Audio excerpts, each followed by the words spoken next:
ماہ رمضان کا جب چاند نظر آ جائے، چاند رات، اس رات مغرب کی نماز کے بعد سورۃ القدر انا انزلنا کی سورت 21 یعنی 21 بار جو پڑھ لے تو اس کی روزی میں ایسی برکت ہو جیسے کہ وہ اونچان سے پانی بہتا ہوا نیچان کی طرف تیزی سے آتا ہے، اتنی تیزی سے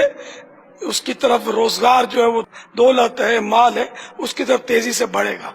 اور اس کی یوں تنگ دستی انشاءاللہ دور ہوگی۔ اور ویسے مطلقاً ہر اسلامی مہینے کی چاند رات، یہ رمضان شریف کا چاند دیکھ کر بھی یہ پڑھ سکتے ہیں جو آپ جو بتا رہا ہوں، سورۃ الملک یعنی تبارک الذی جو پڑھ لے تو انشاءاللہ سارا مہینہ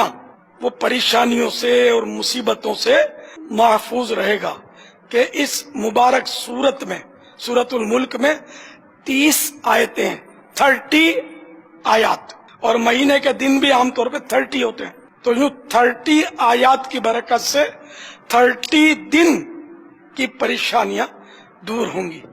انشاءاللہ۔ اور سورۃ الملک تو روز رات کو پڑھنی چاہیے، دعوت اسلامی کے مدنی انعامات میں سے ایک مدنی انعام بھی ہے، اور عذاب قبر سے بھی بچاتی ہے سورۃ الملک، چاند رات کی اس کی خصوصی فضیلت۔ اے عاشقان رسول، میرا مشورہ قبول کر لیں، ابھی سے نیت کر لیں کہ رمضان شریف کی چاند رات کو مغرب کے بعد سورۃ القدر 21 بار،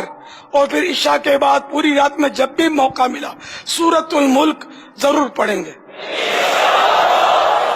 اس کا فائدہ یہ ہوگا کہ آپ کو نیت کا ثواب تو مل جائے گا، ہے نا؟ اگر پڑھنا بھول گئے تب بھی نیت کا ثواب مل جائے گا۔ اس پڑھنے پر جو ثواب ملتا ہے اس ثواب کا نہیں بولتا کہ وہ مل جائے گا، نیت کا ثواب مل جائے گا۔ تو ابھی سے سب نیت کر لیں۔